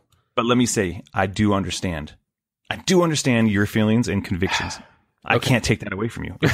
We just have two fundamentally different understandings. Will you say that my points are well thought out, and they're not just like, I liked it? Yeah. You definitely have, a good argument for your point. It's not like you didn't give me a just because, and you're not adamant that it is because it's great and it's Nolan and stuff. It doesn't, right. You have a point, and that's all I ask for in a debate is give me a good point. Let me know where you're coming from, and that's what I get. Yeah, and from your side, it's like, this is why it does not work for me within the confines of the story, and for me, it's like, this is why it does within the story. and that's fine. People are different, and so and I appreciate your thought, because at least you brought something to the table. You didn't just show up with like, well, because he's John Blake and he's a policeman. Okay. Right. Yeah. So fine. There's validity to your arguments, but I won't concede to them. So there you go. All right. So let's jump, because I think some of the listener questions will bring some of these topics back up again. So let's jump into some of these listener topics and questions and stuff. And so first we have good old Pete Vera, who's actually a writer for Batman on Film, a good guy and purchaser of toys. So his question, and this is a good one. I just thought of this. 5 dead, 2 of them cops. Is anyone else upset that we never learn more about who exactly Dent killed? Ryan, go ahead. In some ways, yeah, because that was like one of the only big unanswered questions from The Dark Knight. And I do remember, like, when The Dark Knight came out on home video, they did this, like, Warner Brothers live thing where it was so weird and it's so un-Nolan, but you had a time where you could, like, watch the movie with Nolan in like a chat room, and then they would, like, you could ask Nolan questions and Nolan would answer them while you watched the movie. It was, like, so bizarre. And somebody asked about that. Somebody asked about, like, oh man, are we going to find out what that means? And he said, and this was before The Dark Knight Rises, obviously, but he said, no, I remember this. Did you do this? He was even in there, and he was like, I know the answer to that question, but today's not the day I'm going to reveal it, or something like that. So it's interesting that he even chose to answer it there, and he had kind of a like, oh, wait and see. But then it never really came to fruition. So I always wonder if that was always part of the plan, or if they were just like, whatever. Yeah, it may have went the way of the buffalo with when they started writing the third movie. Yeah. It doesn't bug me in the sense of like, oh, we never found out. It's kind of like, well, who were those people? There's a curiosity, but it doesn't inform the overall like story that Nolan was trying to tell. But yeah, it would have been nice to like, well, who are these 5? There was a guy in the bar. So anyways, the driver of the limousine, John Blake's dad. John Blake's dad. Oh man. All right. Okay. So next we have, from Batboat77. Why did Bruce not tell Alfred that he's not dead and make him go through the agony? And why is he out in public if he's dead? My take on it is Bruce is just kind of a dick. You can tell by how he behaves. I think he has sometimes he's selfish motivations. Right. If he's out in public, you know what? I get here's where it's the clean slate. It's the clean slate program. Yeah. Maybe he's Bruce Wayne. Like, here's the thing. Tell me, besides like the Trumps or something ridiculous, tell me a billionaire that you know. Elon Musk. I don't know who that is. Is he a billionaire? Jeff Bezos. Don't know. But here's what I'm saying. Maybe, Bruce Wayne he's a billionaire. He's famous in Gotham. I think he can go out in Europe at a little cafe in France or wherever the heck he was and have a drink. I don't think it's. He's Batman too. Like he's still Batman inside. He was able to, be gone from Gotham for 7 years, under the radar as oh man, Bruce Wayne's missing. We should look for him, or oh, he's dead. He's declared, and then he was declared dead. Then people just kind of, forgot about it. It's the same deal. Really. It might be. It could have been a thing like, oh man, you kind of look like a. It's not like when he's going out to these cafes that his credit card says Bruce Wayne on it. I mean, he probably has.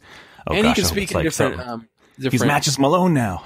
Yeah, probably, and he can speak in different languages too. So he might just be speaking French, and he might, Yeah, but I understand what he's saying. Like, and to go back to the beginning part. Yeah, it would have been nice if Bruce was a little more, he he was taking care of Alfred, because Alfred was wrecked at the end of that movie. Yeah. Like, you know what? It should have happened at the end of that movie. Alfred should have got up, walked over to him and said, "You blind me. Why you not tell me?" Drop his, what was that fancy drink? Spills a little drink on him. Drink. He should have thrown that in his face. Yeah. He should have said, "Why'd you make me go through this?" Yeah. So, yeah. No, I agree with you. Maybe Bruce should have been a little more, I don't know. Bruce had a lot of stuff going on. He had to take care of setting up where's in a span of like, you know, I bet you as he was like painting the giant bat on the building before he lit it on fire, he was probably taking care of other things as well. Let me, leave my house to the city, making his will. He was taking care of all his loose ends. And so, yeah, he probably didn't have time to take care of Alfred, but I agree. Come on, Bruce, take care of Alfred. All right. But, there's also some examples in the comics too where Batman is a jerk and he hides stuff from people until he feels like they should know and stuff like that too. So yeah. All right. So next one we got, this is from Craig Black. He said, "How do y'all feel about the pacing of the film? Do y'all feel like Catwoman and Robin's characterizations were rushed?" My first answer is Robin wasn't in the film. And then Catwoman. No, I think having Catwoman again. It's the problem of like not having Catwoman.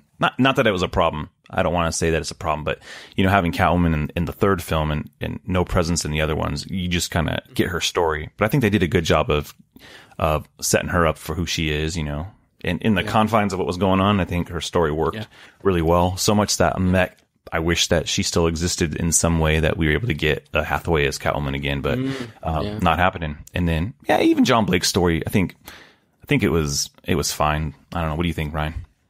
Yeah, I mean, it's a Dark Knight Rises is just a gigantic film, and it has to juggle characters and what? It's huge. It's a huge film. Yeah, it's huge. It's unbelievable. No films are bigger. Yeah. I mean, so it's got to juggle a gigantic story and all these characters and all this stuff, but I don't feel like anything was rushed per se. I mean, what Nolan does a good job of is condensing very, very poignant and tight character moments into short scenes, and then you get a lot of them. So there's a lot to chew on, with multiple viewings, you'll see things. I mean, and I think at the end of the day, there's plenty John Blake stuff, plenty of Catwoman stuff, and that is not only good for the character, but how they fit into the story overall. So I like the pacing of the film, and the film does have an interesting amount of pacing to it, because they do spend that first hour kind of building up tension, and establishing the world, and then Bruce's back gets broken, and they have to do a lot of this second act stuff where they reestablish the world and what's going on, and before they. I think the timeline. I think the pacing of like how long they're in the city, that's a little wonky, but the character arcs, I don't have too much of a problem with, but yeah, man, I mean, I think a better answer is it's hard to throw all the characters that people want to see in there and then give them all the due time, because we all have a certain expectation of like, oh, I wish they would have done more of this and But okay, on to Rob Myers, good old Rob. My question: Alfred didn't give a letter to Bruce, and Bruce is done with him. Come on, what do you think? So he's referring to Alfred not giving Bruce the letter from Katie Holmes. Yeah. And what if? The way that was set up was like, what if she said, what if she didn't want to be with you? And what if? And Bruce is like, what the heck? I think Bruce was just pissed. Like, why are you setting up this? Like, you in the face. Yeah. What is this alternate timeline you're presenting me with? Like, it just kind of felt like Alfred is just kind of, pulling his chain. Like, what if she said this? And then what if I burned that letter? And Bruce just said, like, hold on. Did you get a letter or not? Are you just messing with me? Oh, I burnt it tonight. Yeah. Yeah. But yeah, I do think that was a little harsh. It was like, I'm done with you, Alfred. But it seemed like kind of this entitled rich boy, like part of Batman coming out of like, whatever, Alfred, you're done. And then the next morning he's like looking for Alfred. Hey, how come you didn't open the door? Yeah. Alfred, where you at? No, I think it ties in. I didn't mean all those things. Yeah, I didn't mean all those things I said. it ties into like, Alfred has been the one person that's been like, dude, look at what you're doing. You're not only are you doing this the wrong way, but you're endangering yourself. You're doing all this you're doing all this Batmaning for the wrong reasons right now, and it's going to be bad. So he felt like he was at a breaking point, and he had to do something to show Bruce that he had to stop. He had to do something. He had to do it a different way. And he felt like it was his last resort, not to bring stuff in the comics just to make it okay in the movie, but there is precedent for Alfred leaving Bruce. People that say Alfred would never leave Bruce. Yeah, he did. He did it in Nightfall. He did it in Nightfall. First of all, that was part of it, and it was part of the same reason. Like, hey, don't use the comics to validate your Dark Knight Rises issues, man. Well, I'm not validating it. I'm just saying that in Nightfall, Bruce is like, I'm going to come back and be Batman because I got to stop this guy, and Alfred's like, no, you can't do this. And if you do, I'm going to leave. And that pretty much exact kind of scenario happens here. Bruce is like, I'm going to be Batman. I'm going to do this because I got to stop this guy. And Alfred's like, what if, no, don't do this. And he leaves. Yeah. So same deal. Okay. That's fair. I think don't treat Alfred bad, Bruce. Took care of you, man. Yeah. It sucks, but it's a hard scene to watch, but it's a good character moment. It should have been, why are you full, sir? He should have asked him that. It's like, it is interesting. It's like a lot of these things, it's like, oh man, how's the Dent Act going to get resolved? Or, oh man, how is this letter thing from Dark Knight going to get resolved? I mean, it's not, the Dark Knight Rises has a couple moments where it's like, I got this piece of paper. I'm going to tell you about it. And then Bane's like, I got this piece of paper. I'm going to tell you about it. So it's like, but whatever. It works. It works for me. Bane should have read Maggie, Rachel's letter. Yeah. He's like burned husks of paper. And he's like, I don't like you, Bruce Wayne. I'm going to marry her. He's like, I found another letter. I've taped together like the penguin. Saved money on my car insurance. Yeah. He's all everybody. Then everybody's just sad, like, oh, ooh, that would have been. Oh man, that's a video we need to put together. Maybe we'll have to put that on Batman on Films YouTube. We'll have Bane read the other letter. All right. So the next one is from @Bubsy00 Dennis.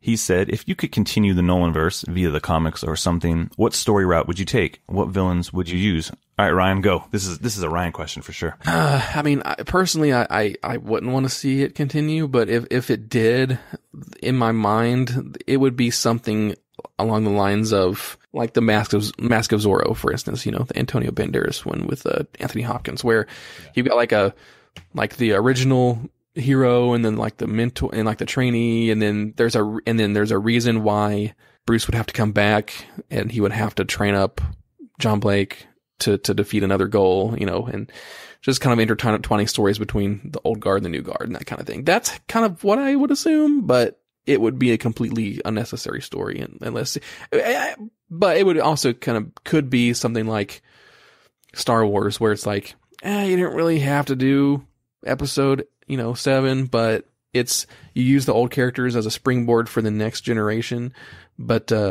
But then again, you'd get into a point where it's like, well, I want to see Bruce Wayne as Batman, so that doesn't really matter. But that's kind of how I would envision it. The villains, I don't know. That's a hard one because I like the approach of having the story relating to the main characters and then figuring out what villains fit into that. But just from a personal preference, Riddler would be cool just because we didn't see him. Mr. Freeze would be cool because we didn't see him. Killer Croc, that's interesting. But oh wow, Killer Croc! I don't think Killer Croc would work in that universe. No, I don't think. Well, he's in the universe. Is he? Yeah. How? What? He's in Batman Gotham Knight. Oh, that's right. Yeah. That's right. Which I think that whole thing's pretty underrated. If you have a hankering for more Nolanverse, go watch that again. It's got some. The one thing I didn't like about Gotham Knights was that it was Kevin Conroy's voice. Yeah, it would. Because I like Kevin Conroy. Like, don't I do too. I do too. But it just kind of felt like, oh, it's not a different thing. Like, I think that was the one they should have done, Bruce Greenwood or somebody else. Yeah.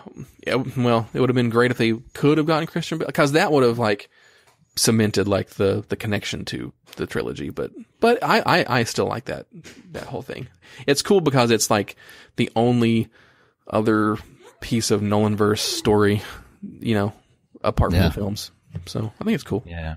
Yeah. For me, an animated thing would be kind of cool, or, I kind of like the idea of the comics. Hugo Strange. I wish Hugo Strange would be kind of cool. I wish the comics would do these like, I think there's precedence for it. Even a couple of years back when someone made like a Burton-verse type of like image of like, hey, that would be kind of cool. So if they did some type of DC digital first thing on Wednesdays, like maybe for a summer, like they just did Batman alternate histories or something, that would be kind of cool. I'd like to see that. I don't know villain wise who I'd want to see John Blake go up against. Like he'd have to have a history established with somebody. I mean, because of the Dent Act, there's no crime, so I don't know who he's gonna fight. So, so all right, but no, that was a good question. All right. Paul Miller at Batty for Daddy. Batty for Daddy. He says, does the SEC not exist in the Nolanverse? I'm not sure what the SEC is. Is that the Southeastern Conference football? I don't know. The next, we'll get back to that. The second part was, so send everybody into the sewers. Really? Everyone? So we kind of talked about that. What do you think, Ryan? It wasn't everyone. And blame Foley. You don't think you don't blame Foley? Damn it. So, does it mean the Secretary of the State? I'm looking up SEC. Southeastern I don't Conference. know what that means. UT football, bro. So I'm sorry, man. I don't know SEC. I should have researched what that meant more. I should have asked. So I'm sorry, man. Submit the question again and we'll get it on another, Batman on Film episode.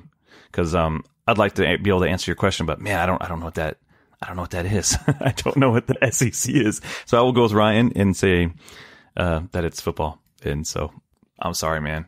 Paul, let me see. Here we go. So we got Ray Kyleman at Pixel Tender. And so he's got a few questions. Ryan, what if Gordon had read his speech during the opening Harvey Dent Day scene? What do you think, man?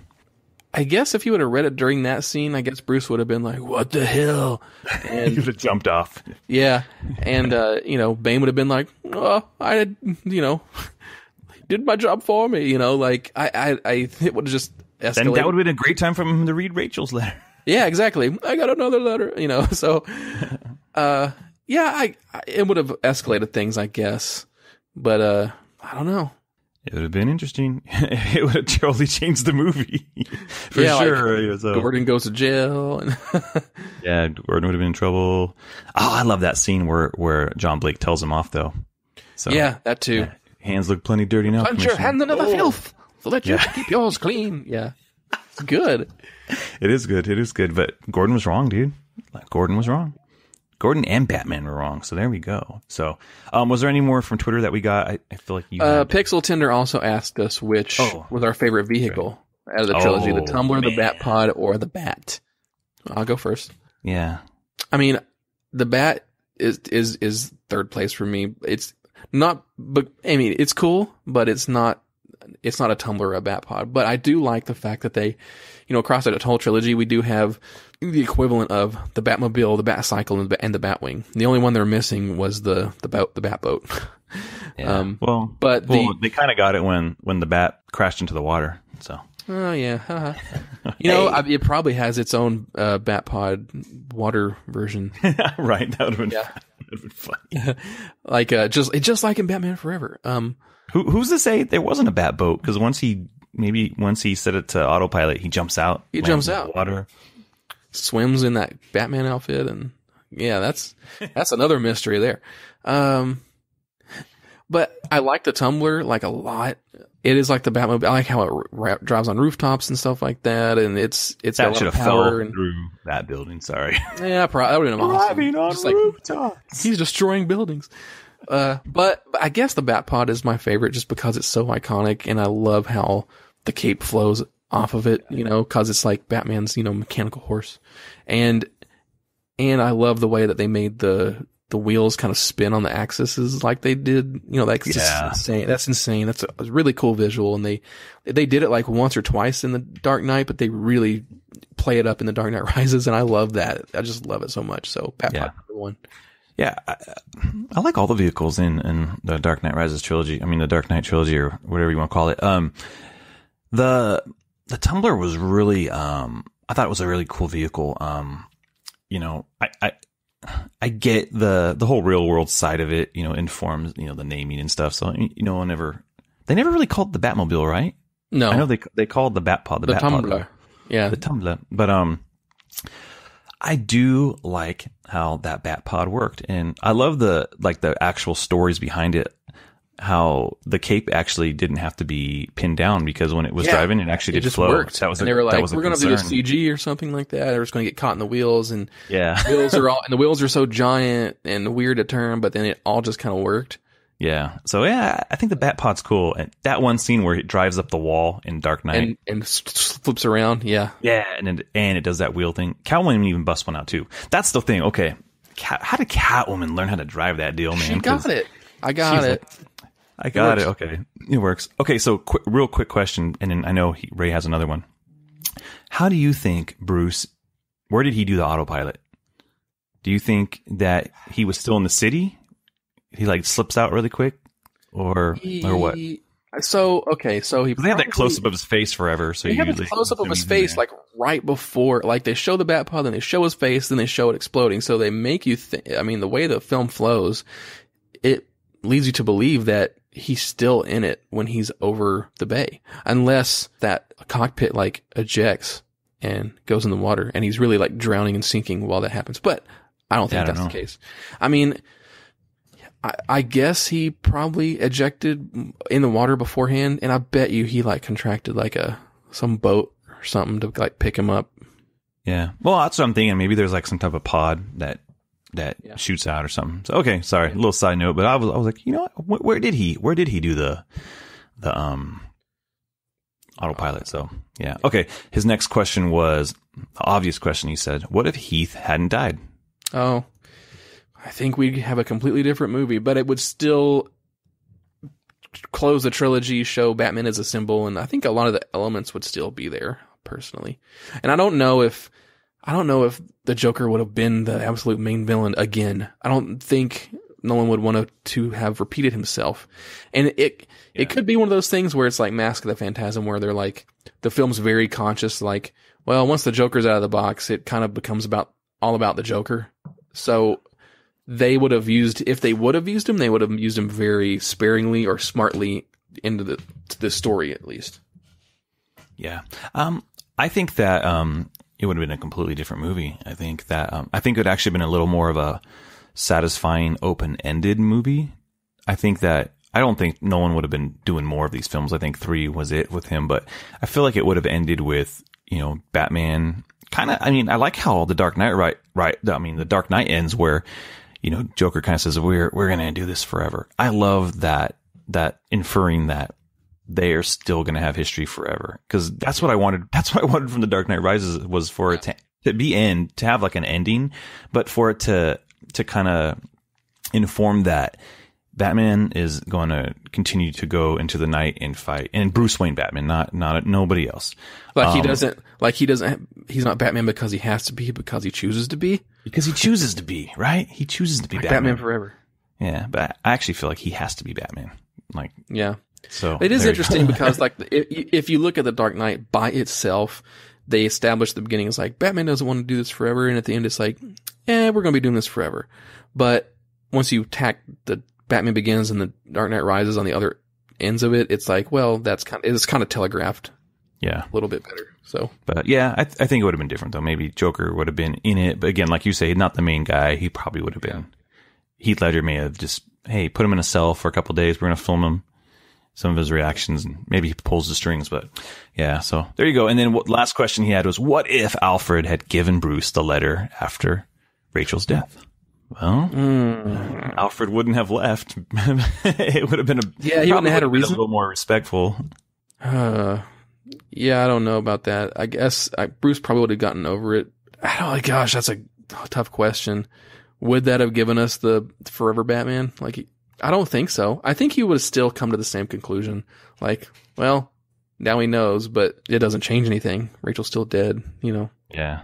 Okay, so let's move into some of the Facebook questions. We have a few more. So Mark Anthony Bowden, he said he rewatched Rises last week. Still doesn't care for it. Begins was the best. Glad some people enjoy it.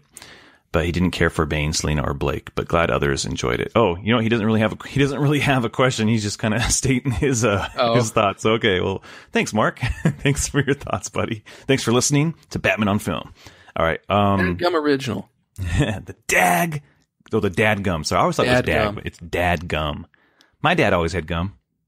So there you go. All right. Adam Lance Hendrickson, piggybacking off the Tale of Two Cities comment, do you think the filmmakers risk making a divisive film by default when they draw inspiration outside of the comics? I love the Dickens parallels with The Dark Knight Rises. I even love the Shakespearean parallels with Hamlet and BVS, all the while admitting it was a misstep for the DCEU. BVS is clearly a more divisive film, but I think The Dark Knight Rises and its own divisiveness was a precursor for what is to come. What do you think? Oh my gosh, this is a college class right here. What do you think, dude? About the whole, I don't think that's part of it. I mean, filmmakers never take inspiration only from the comics. They take inspiration from the comics and other forms of media and their own personal experiences and stuff. I don't think that's really part of it. I think the issues that people have with it generally stem from the fact that Dark Knight Rises isn't ending because they had to make a bunch of choices to do that and to wrap it up. So that's kind of my thought on that. Wow. Yeah. I kind of agree with you. I don't know, man.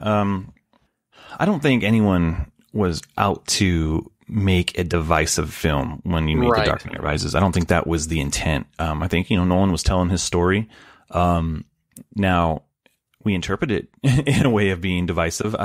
Now with BVS, I think they even said this might be a divisive film. I mean, the way it ends, but I don't think they thought it was going to be divisive in the way it turned out. It was divisive in a different way. Right. I think not they thought the way they wanted. Yeah, I think they were thinking more of, oh man, this is going to get people talking. People are going to be like beside themselves. They're going to like want to anticipate the next film, and it didn't do that. And so I think two different ways, but I understand what Adam's saying. I don't mind when people draw inspiration from the outside. I think that almost gives more, credence to some of the stories. We connect on a different level, especially the people who don't have the headcanon and the history that like me or yourself bring into it. So, it's helpful. I mean, even some of the comics are inspired by other things, Yeah, and not every comic is the end-all, be-all interpretation of Batman either, There's bad comic books, too. There's comics that don't get Batman bad comics all the time. Bad comics all the time. And there's 75-plus years of history, so it's always evolving, too. That's very true. I'm just thinking about all the bad comics. I was trying to think of an example, but we'll move on. All right.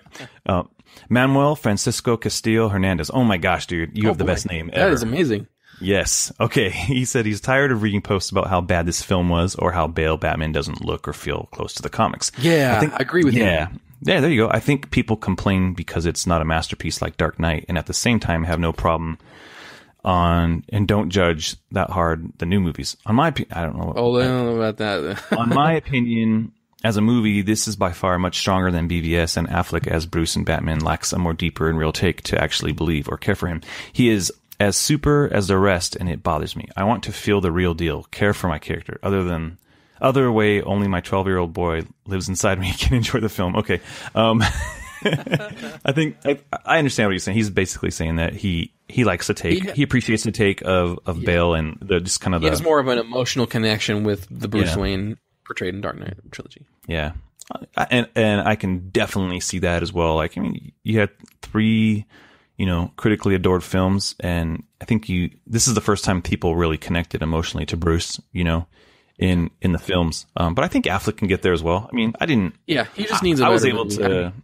He needs a better movie, and we need to see the post BVS Batman on film. We need to see him dealing with the things that he did and decisions that he made. Yeah. So I think we'll probably get some of that in Justice League and hopefully the Matt Reeves films and the future of Batman. So, all right. Luis Jesus. Even though I love all 3 of them, this one is my favorite. But I keep hearing that there's plot holes in them. I've seen the film about 13 times or even more now, and I feel that everything is covered. However, I'm not close to hear anybody out. So my question is, are there any plot holes to this film? Nope. In your opinion. Thank you, guys. According to Ryan, there's none, but according to me, 0. Louise, there is a whole bunch. And so I think if you listen to this episode, you'll hear a lot of the issues that, I may have had. And then if Ryan's answer sort of the same as plot holes. I mean, I think they are plot holes. If the film itself provides an answer, that's a plot hole that's filled, even though you might not agree with the way it's filled. Yeah, maybe they're not holes; they're like little plot bumps. But that's if Ryan's answers satisfy you, then that's good. I think people instead of plot holes, it's a pothole. It's a pothole. There you go. And some people have said that there's plot holes like, hey, how did Bruce get to Gotham and all that stuff? And, I don't have an issue with that at all because he's freaking Batman. And that's sometimes because I'm Batman is just enough of an answer that you need, like how it should have ended because I'm Batman. There you go. Yeah. All right. Trey Jackson says, the parallels to Tale of Two Cities are clear, but do you think Nolan took inspiration from any other literary works? Apparently he took a lot of inspiration from A Lonely Place of Dying. So there you go. I think he did. Apparently, no, he did. Specifically Plato's Republic with the cave prison imagery and the political overtones. But that's just me. What do you guys think? Ryan? That's interesting. I mean, like I said, like there's no one thing that he's trying to take inspiration from, but it's obvious that it was the comic books like Lonely Place of Dying and Nightfall and No Man's Land and Dark Knight Returns, and the comic stuff is like from probably like more on the Jonathan Nolan side, and then you have on the Chris Nolan side you have the Dickens, influences. So yeah, man, a lot of our listeners are way more well read than myself. Yeah. So I'll leave it at that. But that's a good question, Trey. All right, we have. Oh, I hope I don't mess this up, and so please forgive me. Is it Joa do Diabo? How can the Martha scene be so mocked across fandom, but the Blake's fake smile conversation not get the same or greater level of scorn? That scene makes absolutely I'm editing this, it makes no sense. At least the Martha scene can be defended by saying that Bruce is completely messed up in the head. I will actually disagree with the end of that. I don't think Bruce is messed up in the head. I think he's just, I guess he's messed up. I think he's just so obsessed with taking out Superman. I feel like he's at the end of his ropes in Batman vs. Superman. Like I understand. Here's the thing with Batman vs. Superman. I think I understand the motivations of Bruce Wayne. Some people will argue, and here's the thing. I get every well thought out critique of a character. I can get it as long as your critique is backed up. Like Ryan backed up all his points today, and I understand everything that he said. In Batman vs. Superman, if I was to sit down and have a BVS conversation, I get Bruce's motivations in this movie, and I disagree with a lot of them. And I wish that he didn't blow people up and all that stuff, but maybe that's where he's at in his career at this point. I don't know. Yeah. We'll see. But as far as the Martha scene, I didn't have a problem with the Martha scene. I actually thought when the Martha scene happened, to me, it was kind of poignant, and I was like, yeah. Oh wow. No. They set it up. They set it up really well. Whereas I don't feel like the Blake stuff was set up well. Yeah. Like, and we just talked about that. But from the get go, I think that's the only reason they had to do the death scene again, is because of his dad's like, Martha. The whole Martha thing was kind of set there in the beginning, and so when that happens, it shocks him. It pulls him out of that situation, and I think at that point he's like, dude, this guy, he's a not a normal guy, but he's got a mom. He's got a literal Martha. All of a sudden he's got a Martha. We all have Marthas. And so, I actually agree with you, dude. I think a lot of people make fun of that scene, and those people probably don't have moms. I don't know. I have no idea, but, don't have an issue. And you have any thoughts on that? Yeah, I have the same thoughts. That the Martha scene, for me, is, and I've said this before, it's one of the few things in BBS that 110% works for me. I liked it, and I thought it was clever, and it was a good way to end the fight, and it did move me emotionally the first time I saw it. I think it hit all of the things that they intended to do with it from that standpoint for me. Having said that, I like that, and I like the Blake thing too, but I've seen just as many criticisms of each scene from both angles from people. People love and hate both of those things pretty equally from what I've seen. Yeah. It's just that the Martha, it's just that it gets that scene is getting a lot more flack just because BVS is newer. Yeah, I think so. And again, the whole movie is critically panned, and it's easy people like to latch on to things. Exactly. I mean, I can make fun of. I make fun of Martha all the time in the sense of in the pop culture vein of like it's just funny. Like we did it. We talked about it on the Let's Go comic show. We were making fun of MJ and saying her real name's Martha. Yeah. Like, what does MJ stand for? It's just a funny way to. Sometimes you gotta have fun with it. Like Teen Titans Go does a good job of making fun of things in the DC universe, and it's done in it's like reverent and fun, and have fun with it. Here's a question: which one's better? Yeah. Which one's better, the Robin moment in Rises or the MJ moment in Homecoming? Okay, they're both really terrible. I think they're equally stupid. Which one comes out of left field more? The MJ one, I would say, to be honest. Yeah, well, it has to be. Yeah, that one's like, my friends call me MJ. Like, what? It's like they show you a completely different character the whole time. And it's like, by the way, I'm MJ. By the way, it's not really even Mary Jane. Yeah. Ugh. Yeah, Michelle. Well, she's Michelle, right? Yeah. Or isn't she Michelle and then she's MJ? Yeah. Michelle and John Blake need to have their own like inner like dimensional universe like adventures where they just mess with people. All right. Andrew Davis asks, how could The Dark Knight Rises have been? How would The Dark Knight Rises maybe it's just been if Heath Ledger had not passed away? What would Chris Nolan have done with the Joker in that scenario? We kind of just answered that already. Yeah. So, but thanks for the question, man. He probably would have used him sparing, in a small part but he would have had an overarching like impact probably at the end. All right. And then our last question from Facebook was Tan Eugene asks, will Christopher Nolan and Warner Brothers release the Dark Knight trilogy again on Blu-ray, maybe as the 12th anniversary edition? 12th. Yeah. I don't know why the 12th anniversary. I don't know. You know what I would like to see? I would love to see maybe I don't know what anniversary they would do if they would celebrate the 20th anniversary of Begins. Jeez. Or I don't know. Well, I don't know how they would do it, but I would love a commentary by Nolan. Me too. I really would like a final version. I know he doesn't do commentaries a lot. I think he did one for Memento. He did one for other than that, Following, I believe, because it was on a. Hold on a second. I have it right here. I'll tell you.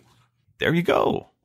Since Ryan is a Nolanite, he has his Nolan films with him at all times. Well, no, my computer is right next to my movie shelf. I have the Criterion Collection edition of The Following, which is really good, and it's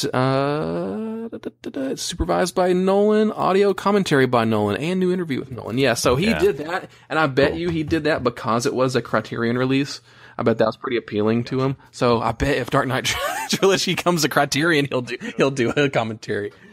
Yeah, I would love to hear his thoughts. I mean, I think there's enough interviews and stuff. Like if you're a fan of these books, you should really get the Dark Knight Trilogy. They did a book at the end when Rises came out. I think it's just called the Dark Knight Trilogy. I think it's just called that. It's the black cover. It's got Bale on the front and on the back. It has all the villains. But it's a really good like insight to how they made the film and all the thought processes, and it's as close to a commentary as you're going to get, and it's straight from him and his brother and David Goyer, and so it's a really good book. And I own that book because I don't hate The Dark Knight Rises. I actually like all of the movies, and I own them all. I don't buy. I have things multiple I hate. copies of all of them. I think it's I only have one version. It's the only steelbook I have is The Dark Knight Rises. No, I have a bunch of different copies and versions of all three. Is it the art and making of the Dark Knight trilogy with Christian Bale on the front? I don't think it is. I don't know if it's the art and making. Maybe it is. It's just a big black book and Bale Batman on the front, and on the back it's got all the villains like pictures of them. So it's in the living room. I can't look at it right now, but and I have a Batman Begins book too. I've got that one too. It's like a concept art and stuff like that. The art of Batman Begins. Yeah. The Dark Knight Manual. Yeah, I actually really there's some love good. Those there's some good ones. They never did one for Man of Steel. I don't know why. I see one Man of Steel Inside the Legendary World of Superman. $45 hardcover. Yeah, but it's not the same as the like. I have one for Watchmen, and I have the Batman vs Superman one. They didn't do one for. I see a giant one for Man of Steel. Yeah, there's one. Yeah, there's one. Yeah, it's called Man of Steel Inside the Legendary World of Superman. Big old hardcover book. Yeah, there's some good. I still have the BVS. I love those books. I gotta get. I love looking at those deals. Yeah. Yeah, the BVS one, I like it. I wish there was actually some more to it, to be honest. Well, see, I think they held stuff back because either they knew it was going to be divisive or they didn't want plot details to leak or something like that. And that's kind of disappointing. Maybe. Like there was never even a novel. One of my favorites. Right. Oh, really? And there was one, there was one for Suicide Squad, which I just found very strange. Huh. Yeah, the Watchmen was a really great visual guide to Watchmen. I love that one. It's actually it's a really great looking book. But to answer the question, I'm pretty sure that the whole trilogy is coming to 4K Blu-ray at some point. Oh yeah. So hopefully there will be. I mean, those are being overseen by Nolan. Those transfers. Well, he didn't confirm Dark Knight trilogy, but he said he's overseeing 4K transfers of his old movies. So surely the trilogy is part of that. And hopefully we'll get maybe some new features when that happens. Yeah, I would do another purchase if they added some new features, but I'm actually just moving to all digital on all purchases. So hopefully, when they do release that stuff, I can. Just can't do the only digital because the audio is not as good. Yeah, I don't care that much. I'm a simple man, dude. I just want to watch the movie and not have to get up and grab it from the shelf anymore. I've moved on. I used to be, I need to have it. And now I'm like, just make it easy for me. Make it easy for me, life. All right. So thank you to everybody who submitted questions through Twitter and Facebook. There was a lot of good stuff there. And I think that was probably my favorite part of this episode, just answering people's questions. Because I just like talking about it with people and doing it in a way where I feel like this episode was actually way more respectful than what people may have been anticipating. Just wanted to chat with my buddy. It was very cathartic, I would say. And we talk about Rise's a ridiculous amount on Twitter and stuff, but we kind of needed to do this second part, I think. Yeah, I think this was I kind of wish that, Bill and Rick were on too, because, with kind of the rules of engagement of like, hey, we're just going to be cool here. Right. Let's see a great example of how the country should work. Should the country run this way where we just can, hey, let's talk about different ideas, and then in the end, you know what? My feelings are pretty much remain the same, but I have a better understanding of who Ryan is as a person and as a fan of John Blake. There you go. So there we go. All right, Ryan, how can people find you on the internet? If you go on it, you can find me on Twitter at SMB_Ryan. That's where you'll find me. And I'm also part of the Robin Everyone Loves the Drake podcasts because in addition to the Blake, I also like the Drake. And you can find that podcast on Twitter at ELTD Podcast. Yeah, man, I'm on the next episode. Hopefully episodes. That thing comes out soon. Am I really? Well, how did they do that? I was only on one show. You unveiled the thing. See, peek behind the curtain here. Whenever we do their Drake podcast, we tend to kind of talk about anything and everything and relate to the comics. And if they're long shows, sometimes they'll get broken up into multiple shows. I did not sign on in my contract for 3 films. I did 1. I'm going to pull a Crispin Glover here. We might have to replace you with somebody acting like you. It'll be me pretending I'm you in the next one. Yeah, exactly. Maybe they won't know. That's funny. Yeah. And we just had Terrence on the Let's Go Comic Show, which we just put out last night this morning. So if you want to hear some more Drake stuff, we didn't talk too much about the Drake, but check out the episode if you want. So, you can't find me on the internet anymore because I used the clean slate. Who are you? So I'm gone. Fun Kirk? My name is Marcosi Romano. Fun Kirk. No, my alias used to be Mark Romano a long time ago. I used to call my middle name and then my grandma's maiden name. That's amazing. So we've got Jet Donovan, Mark Romano, Ricky Joe Shoe. Yeah.